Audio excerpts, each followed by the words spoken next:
na naman. Nandito na naman tayo sa bagong edisyon ng ating pag-aaral. Sa ating pag-iimbestiga dito sa isang parte ng eskwelahan ng Martinez. Dito sa parte ng Caloocan.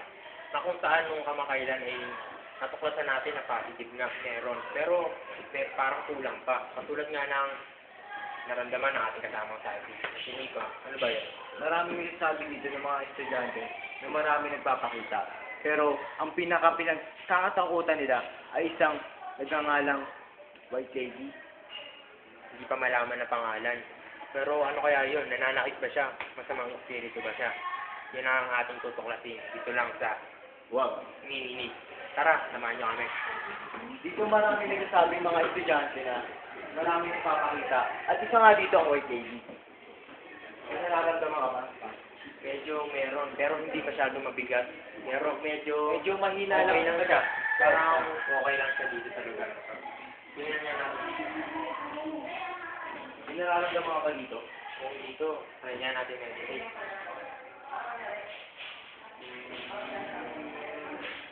Medyo parang wala. Medyo mahina. Ano kaya natin? Dito sa isang lugar na to, merong nagpapakita pero hindi pa rin nalalaman natin.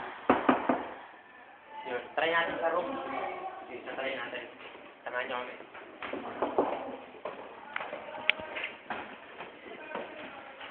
Dito kaya, marami kaya nagpapakita. Medyo ano nararamdaman mo? Try natin yung pinaganda-banda dito.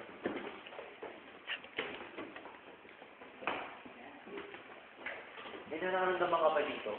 Medyo meron nga talaga. Medyo Pero paano napakalaya. Paano natin, ano ang gagawin natin dito? Dito banda. Banda kaya dito.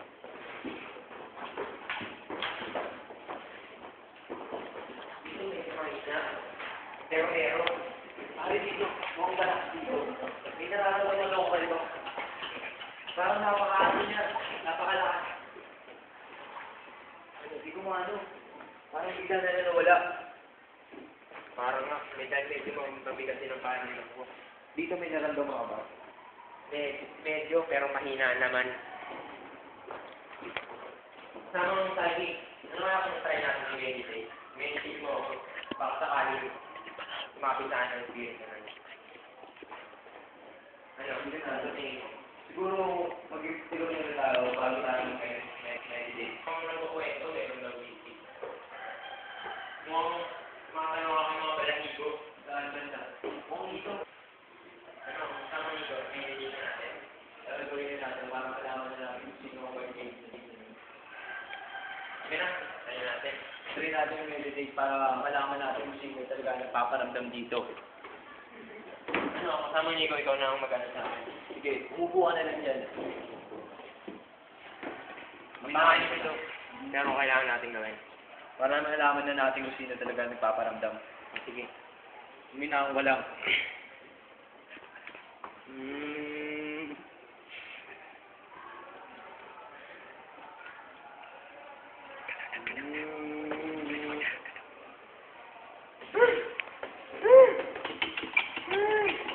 Sino ka? Sabihin mo sa akin ang iyong pangalan. Magsalita ka.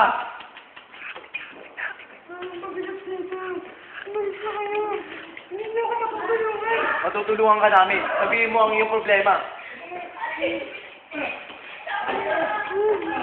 Sabihin mo, magsalita ka.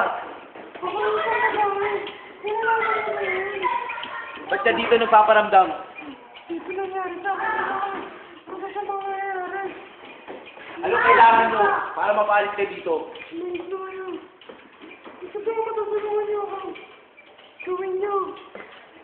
Anong paraan? Ba't ka pa rin nandito? Ayos ka lang? Okay lang. Ano mga nararamdaman mo?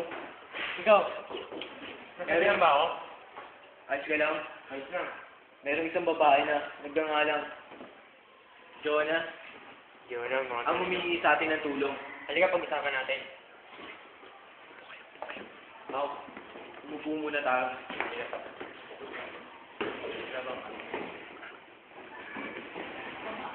Di mo ba alam?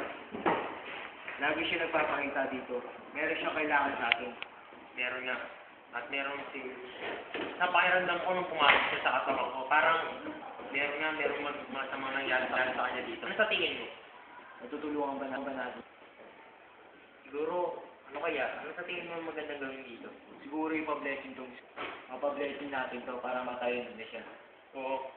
At kailangan din yun para tuluyan na rin tumahimik ang kailangan. Para hindi na rin magulabog ang mga estudyante. Siguro yun lang ang ating may papayo sa mga tagapamahala ng eskwela. Yun na lang ang ating may papayo. Siguro, hanggang doon na lang ating mag-iimbestiga dito. Ano? Subaybayan natin ang mga nangyayaring ginagawa ng mga estudyante. Siguro gano'n na lang din. At sa susunod na edisyon, may bago kaming misteryong pag-uusapan. Yun ang aking tutungayan. At nandito lang ang si Psychic Vigo. Psychic Jan. Wala ba ba? Subaybayan nyo kami muli sa bagong edisyon Nang wag! Miminig. May iwan ka din yan ito.